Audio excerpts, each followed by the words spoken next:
Hey everyone, welcome to another episode of Hello Hot Flash.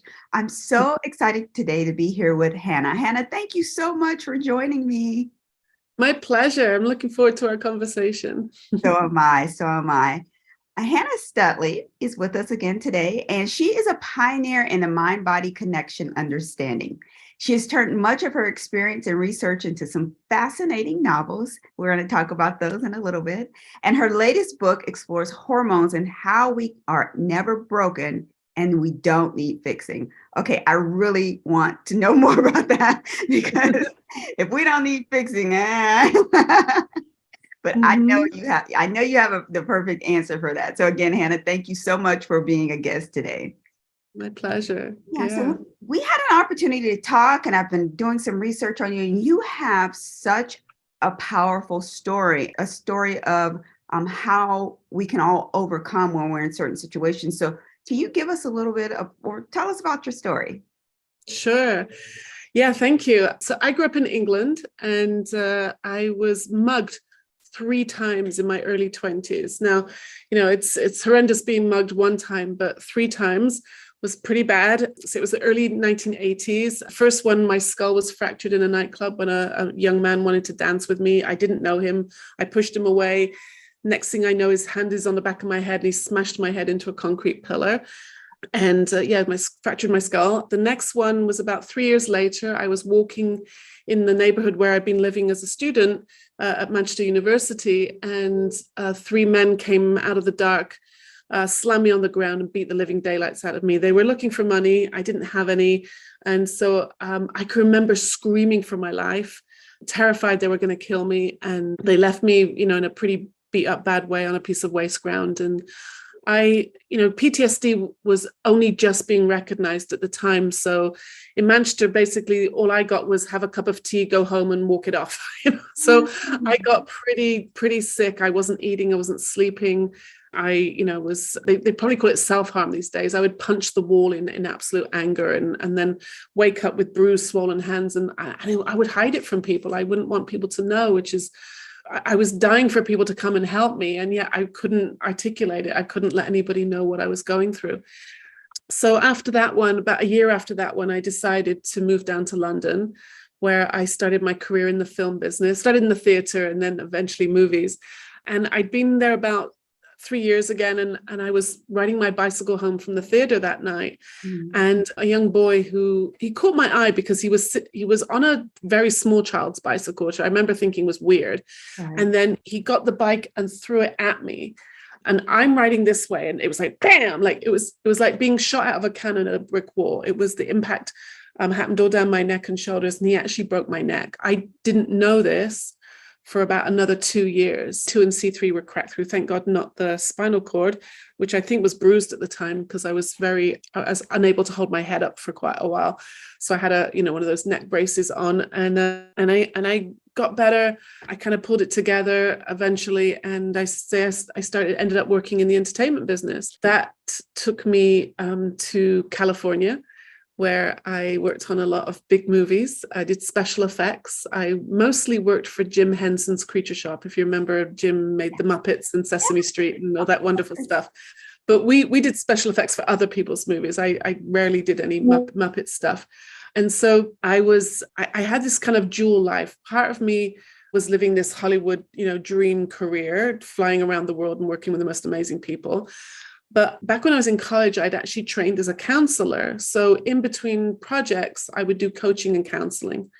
So I was always, I've been coaching people for 30 years now. And so I love doing that work because it kind of kept my feet on the ground and it was helping me with my, own traumas. So I was a trauma counselor basically for all that time. But also during that time, I had a lot of chronic pain. Because of the injuries, I had my arm would go numb sometimes. I had terrible back pain from where they slammed me on the ground. Sciatica pain shooting down my legs. I had a monthly chiropractor appointment for 25 years. Wow. And in between, I would have these flare-ups as well. There were times when I lost all feeling in my lower body. And thank God it was temporary, but at the time I didn't know that. So, that was quite a scary thing to live with all the time. So I had this amazing life, and also this, other part of my life where I was barely holding it together. And about 6 or 7 years ago, I came across a new paradigm in psychology. And as I was researching and studying to become a practitioner, all my pain went away. And IBS and allergies and eczema. And I was also just going through perimenopause at the time. And then I had a hysterectomy, so I was then into menopause. And I was having a terrible time with fatigue and brain fog and hot flushes and night sweats. You guys know what it's like. And I always say to people, brain fog, it wasn't just like, finding the mayonnaise in the freezer kind of brain fog. It was like trying to think through molasses, things that I knew and I've been doing for years. I couldn't quite find the words in my head. It was quite frightening, thinking, Alzheimer's, am I going mad? It was a pretty bad way. So with the chronic pain, the menopause symptoms, and then suddenly it went away. My menopause symptoms went away. My chronic pain, my allergies, everything went away. And looking back, I think it was because as I began to understand how the mind works, my thinking slowed down. And so I was becoming much less reactive to my pain, to my menopause symptoms, to life in general. And my nervous system got to calm down. And today I have been pain-free for 6 or 7 years. I don't have, my allergies have gone away, which is incredible. I've had those since I was 5 years old. And my menopause symptoms are pretty much very minimal. I don't really experience any of it anymore. So that's what I love to share with people. And that's really what I've been putting in my books and turning it into stories. So that it makes it a bit more interesting to read as the characters go through all these experiences. That's completely amazing. But how did you get from 3 violent attacks to being pain-free? Was there a moment where there was something that just changed? Was there a certain type of therapy? What happened to get you from where you were and to where you are now? Yeah, I did a lot of personal transformation work. I was always reading the latest self-help books, and as a trauma counselor, I was always curious and interested in what the latest treatments and stuff were. And I found a lot of them worked for a while, like journaling worked for a while, meditate. I was very much into meditation when I lived in Southern California. That's what you do, Yeah.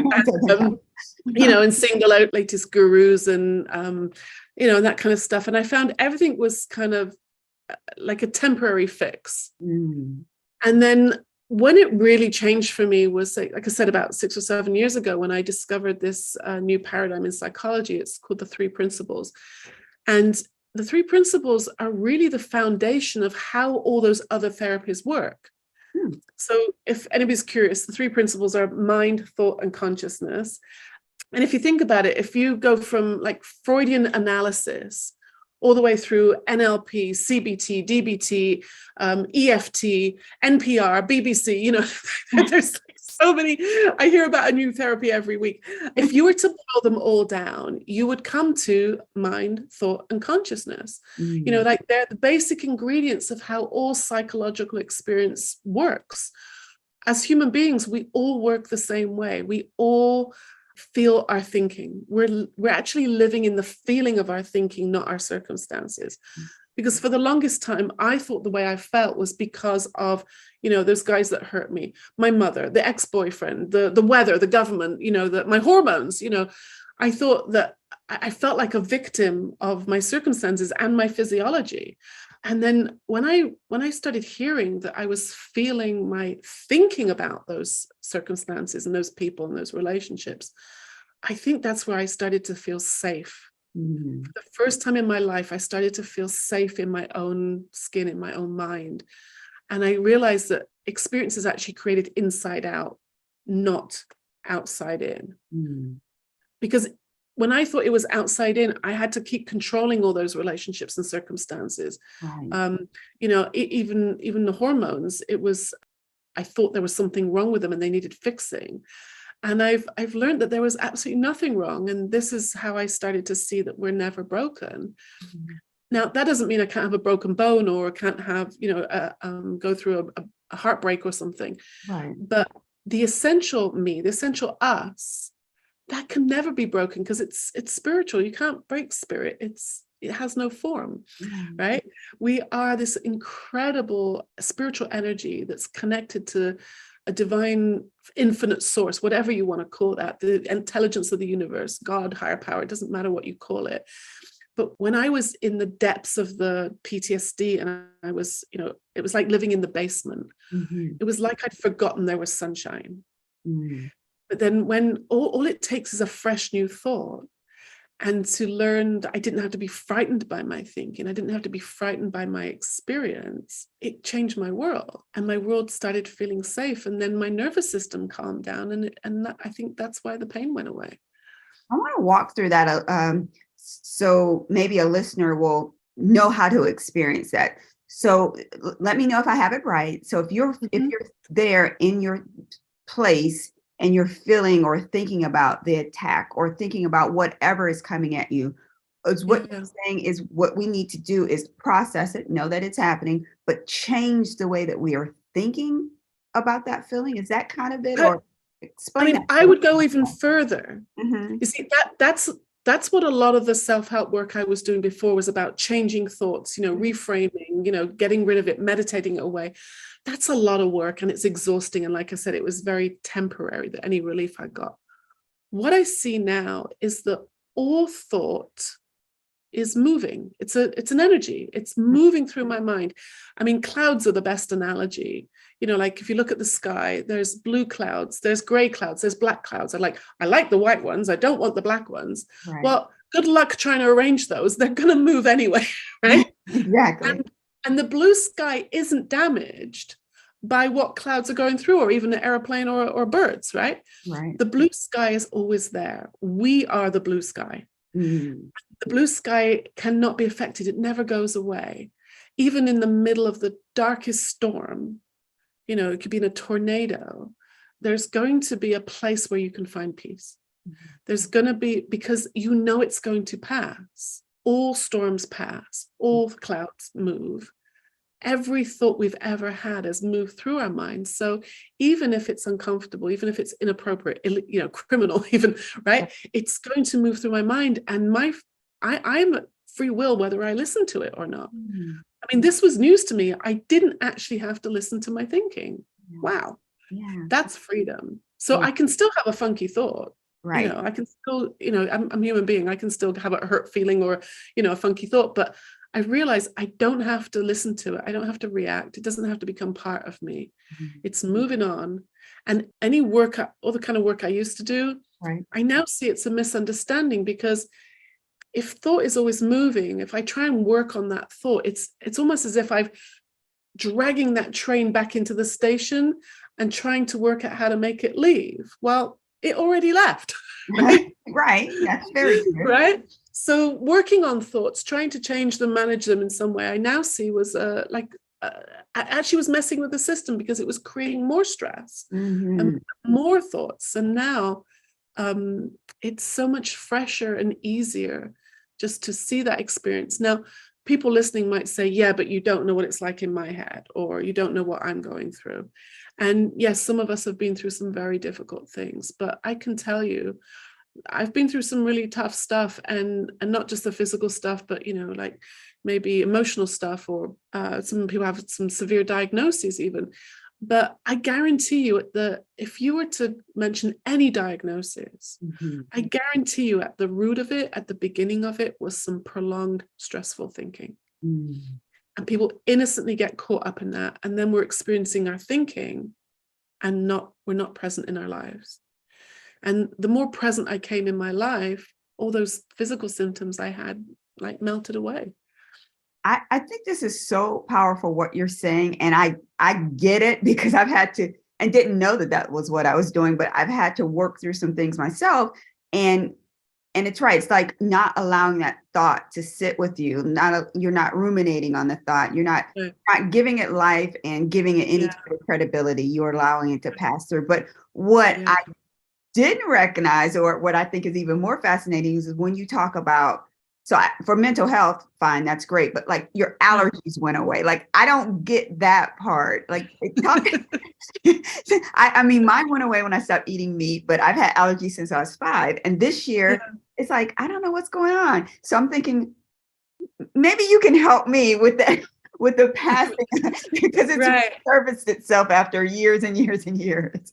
So how does that Yeah. help with other parts of your body, your hormones, your allergies, and things like that? Yeah, great question.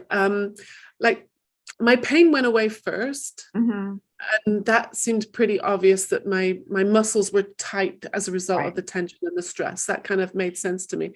My allergies took a couple of years they kind of got milder and milder. Like where I live now, I'm in Israel, so I'm actually allergic to the blossom of olive trees, and you can't go more than What? like 5 feet where I live without bumping into an olive tree. They're everywhere. They're in my courtyard, and so between like March, April through May, I used to be sneezing my head off, burning eyes, like sinus infections. My school bag was like a pharmacy when I was high school. Surgeries, like all kinds of things to fix it. And again, temporary relief, but nothing long lasting. My allergies have been gone for about, I don't know, 4 or 5 years now. And I got a slight bit of congestion, but nothing like it used to be. Right. So the way I understand it now is I remember reading, I think it was Deepak Chopra who said that the immune system is a traveling nervous system. So it is actually very similar the way my pain went away, like my nervous system calmed down. I think, and I say I'm not a doctor, I'm not a medical professional at all, but from a lot of the people I've worked with, a lot of research I've read and my own experience, I think what could have happened is that, when we were young, mine also started when I was about 4 or 5 years old, the hay fever, all that kind of stuff. My family, fairly normal, but my older brother, he really went off the rails. He was really having a difficult time. He's about 7 years older than me. So I was still quite young when he was, an early teenager. My parents didn't cope with it well. So there was a lot of screaming and shouting. I was the only girl, the youngest child, you're in the way, go somewhere else. They were dealing with crisis for them. And nobody talked to me. Nobody told me what was going on. So I think part of me was, at an early age, I got very insular. I got very up in my head. I didn't know what was happening. So I also had chronic cystitis as a small child, which is also, I think, was a way. I think all of these things they're signals, they're messages coming from our body telling us to slow down. I was up in my head and trying to work things out. I've only recently started realizing just how anxious I was. I never thought of myself as an anxious person. My clients were anxious. Other people are anxious. I get on with it. But I get on with it in a way that I'm battling, my thinking that wants to drag me down. So all that fighting in my head, that perfectionist thinking that, I'm a survivor, I'm going to do this. I can see now that all the physical things I was experiencing were actually signals from my brain and my body to calm down, to slow down, that you're safe. And one of the sayings I use with my clients is, if you can't hear your body whisper, you'll have to hear it scream. My body was screaming at me. It was screaming at me through the allergies, through the back pain, and then the menopause symptoms. And I've read a lot of research, and that's what, you mentioned my latest book. Here it is. It's called Very Well. And there's some research. It is a novel, but in the middle, the characters go to a lecture, and the research they hear is about how often women who are having a more difficult time in menopause and a more difficult time, with their monthly cycle, often have a history of trauma or prolonged stressful thinking. And so it's not that the hormones are malfunctioning, it's just that our nervous systems are kind of hyperreactive. My nervous system was hyperreactive to pollen and to, grass, all the things that my allergies were about. My menopause symptoms were a hyperreaction to that natural fluctuation in hormones.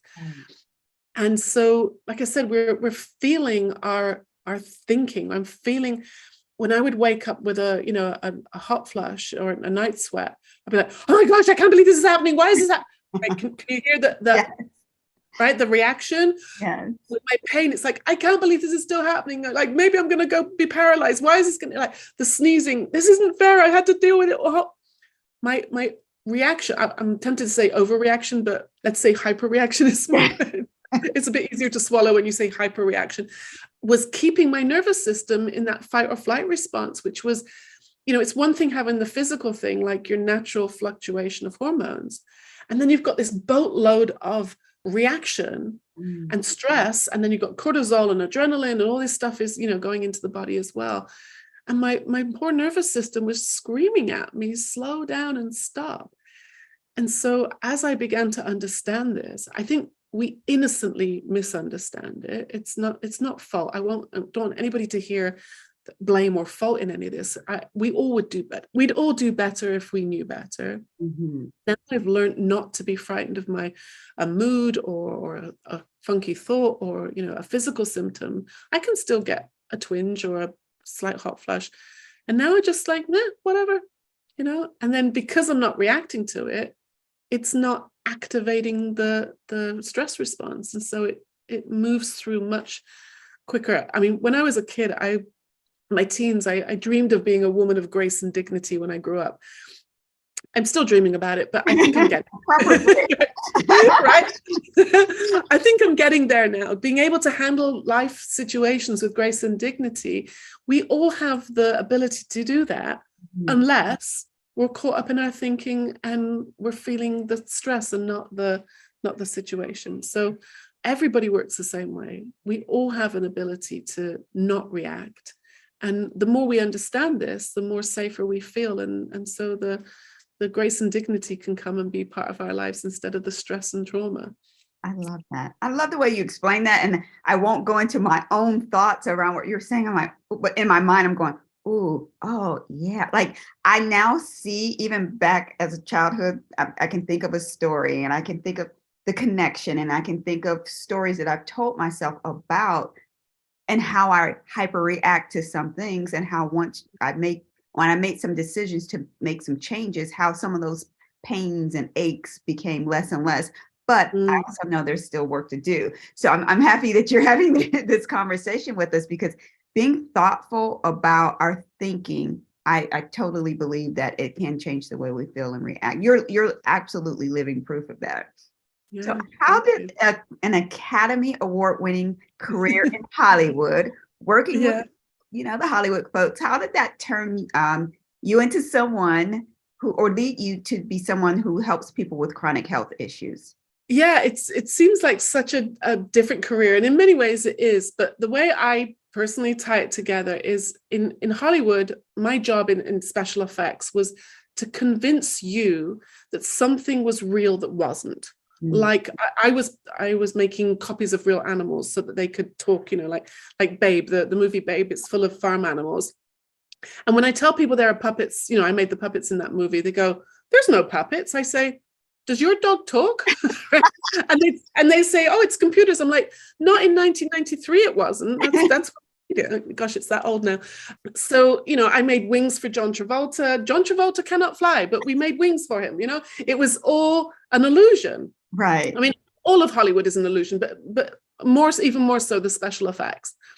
Now, the way I tie that together with what I'm doing now is that my mind has a better special effects department than anything me or Steven Spielberg could come up with, right?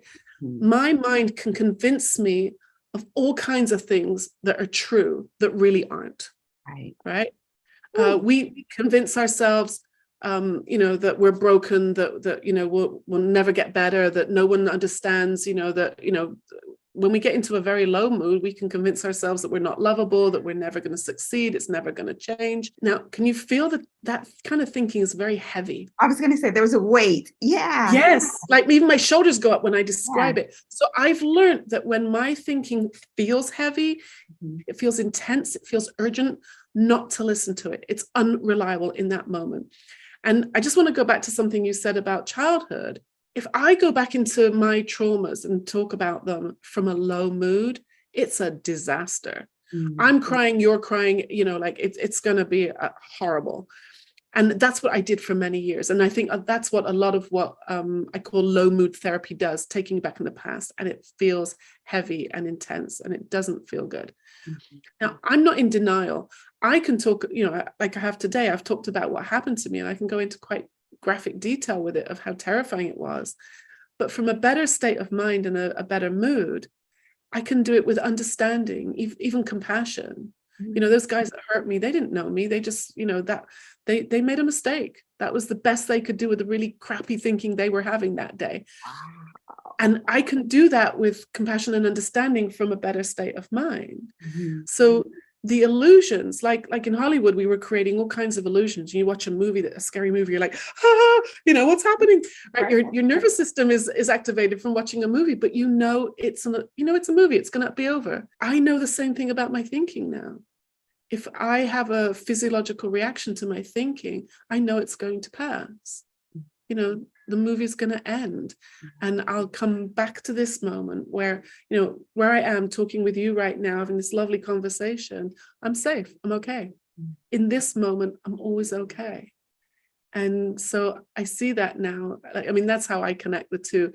There's always fresh and new. We always have this ability to be fresh and new in this moment. And when I don't buy into the illusions, I don't get caught up in my thinking, and then I don't have to end up in that horrible dark place anymore. Is that part of the reason you have the quote, "We are always feeling our thinking"? Does that align with that? Yeah, absolutely. Because for me, these ideas that I'm sharing with you, they come from an amazing man called Sydney Banks. He's passed away now, but he kind of put all these ideas together, the 3 principles. And that's kind of his most famous quote, which is, if only people could learn not to be afraid of their own experience, that would change the world. And it certainly changed my world. Learning that always feeling my thinking. So if I'm in a low mood, I'm going to feel low, And the same is true that, if you're in a good mood, if you're thinking happy, abundant, joyful thinking, you cannot be in a low mood. Right? It's a reliable system, and we all work the same way. So when I'm working with my clients, I don't take them back into the past unless they insist on telling me a story. I don't encourage them to do that. Like I said, we're not in denial, but that's not where the healing is. The healing is in understanding that we're thinking, not what we're thinking. When you understand that you're thinking, when you understand the mechanism of how it works, you don't have to be a victim of your circumstances. You don't have to be a victim of your history. You don't have to be a victim of your relationships. It's so freeing and brings a lot of compassion into myself and into my relationships with other people. We're all doing the best we can with the thinking we have right now. And because thinking changes, we all have the ability to be fresh and new in the next thought, the next moment. It's a lot of hope. Yes. So why are we never broken? So the reason I point people to that is because when you see that thought is always moving, and you see it's coming from some kind of creative source, some kind of infinite creative source, then we are actually, because we're connected to that creative source, that's who we really are. And energy can't be broken. Right. You can't, it's formless. It's love, it's kindness, it's creativity, and it's infinite. There's no limit to it. And you can't break infinite. You can't break limitless. You can't break energy. It's only when I identify with the thoughts that have taken shape, they've taken a form, and identify with labels like trauma and diagnoses and my past. I was the girl who was mugged 3 times. Whilst I was identifying with that, I became that, right? But it was an illusion. That's not who I am, clearly, because I don't identify that way anymore, right? I don't identify with much, really, other than what's happening in the moment. Right. So I think that's why we can't be broken, is because we are creative energy before all those thoughts, before all the pain and the difficulties. The pain and the difficulties is passing through. And if we think it's who we are, it's only because we've got caught up in the illusion. And there's a way out of that. That's super powerful. What hormones are impacted by trauma, and what can we do to heal those hormones? Well, like I said, I'm not a doctor, so I don't know. Yeah, I'm going to stay away from the medical stuff because because I'll if I try and think what it is, I'll get it wrong. But hormones are messengers. They're not broken. They're not wrong. Obviously, some people do have it's a very small amount of people who do need a medical assistance with, like the thyroid and, things like that. But most of us are just having a reaction to the the hormone experience we're having. In fact, in my book, the research I mentioned, like this professor, she tested, there was a group of women she had with PMDD, which is a very extreme form of premenstrual tension, and a group which she called healthy. And she tested their hormone levels. These women were suicidal, the women who had the diagnosis, and their hormone levels were the same. Wow. I mean, when I say same, they fluctuate, because that's why we call it a cycle. Right. But when being a good researcher, she kind of went back to that group and asked them a lot of questions, and she discovered that they had experienced either trauma or some kind of anxiety, some kind of prolonged stressful thinking, and that had kind of, I don't know if you would say trained the nervous system or it become a habit, but as their monthly cycle went through, and it's also true for postpartum depression and also true for menopause, is that when we have a sudden, change in our hormone levels, it was almost like we were treating that as another trauma to deal with. So it's not that the hormones are malfunctioning or broken or wrong. They're doing what they need to do. We're going through a life cycle. We're going through a monthly cycle. It comes back to our reaction. We're always feeling our reaction to even our physical bodies, not just our circumstances. And that's the good news, is because we have control over that. When we understand, then we don't, like I was saying, we don't have to have a big reaction to it. And therefore, I can have a terrible history of trauma, a terrible menopause experience. But today, right now, I'm not experiencing it now. I'm in this beautiful sunny moment with you, and I'm safe and I'm okay. That's amazing. I'm like, so much is going through my mind right now. Right. It's going through, right? Going through, yeah. It's going through, yeah. But it's positive. It's like, okay, you can change your thought patterns. You can let that pass by. You can. So there's a lot going on right now, but I'm excited.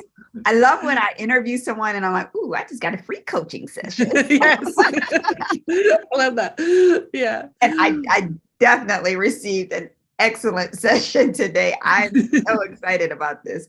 Tell us, what is the best mental health advice that you've ever received? I think it's what we just discussed about not being broken, because I think so many of us get the message that there's something wrong with us, whether it's, a physical thing like menopause, that there's, we're malfunctioning somehow.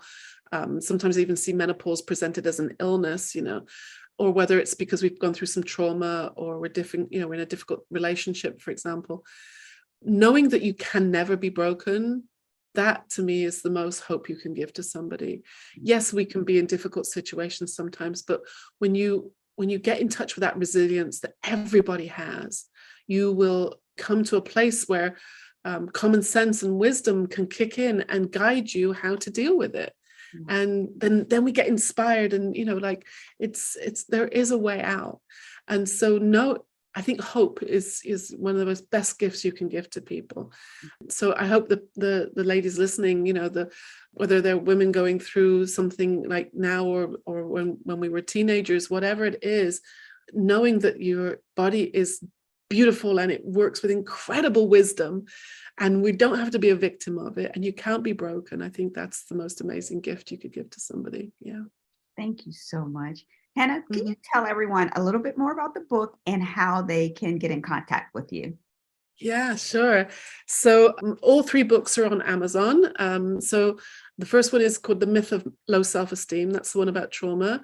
The middle one is called Painless. That's the story about how I got free of my chronic pain. And this one, like I said, came out a couple of months ago, is called Very Well. So they're all on Amazon. My name, if you can see it on the Zoom here, but it's pronounced Hannah, but it's spelled Chana. And this is also the name of my website. It's my name, Chana Studley it's chanastudley.com. You can find me on Facebook. I have a Facebook group with almost 3,000 people in it now, where we're discussing these ideas for fun and for free. And I'm starting up a membership group very soon. So a paid membership on my website where you can, have access to me. I'm doing a Q&A every week. And I have a book club. So on Very Well, we've just started studying this together. It's a 10-week book club, but it's going to continue in the membership. So all those things you can find out, say, on my website. So yeah, and if anybody's interested in some one-on-one coaching, or I have programs, and we can definitely discuss that. And I have a free discovery call that you can check out with me to see if it's the right thing for you. So please be in touch. Yeah. Yes, well, I'm sure folks will after they listen to this.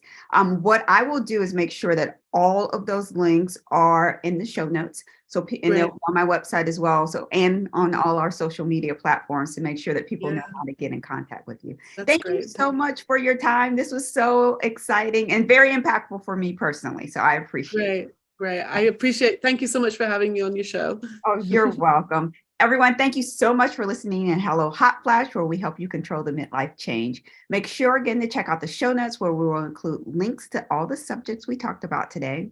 And if you want to learn how to manage your hormones so you can sleep better, have more energy, and manage your weight, check out the quiz on hellohotflash.com. It only takes 90 seconds. Everyone, here's to your health.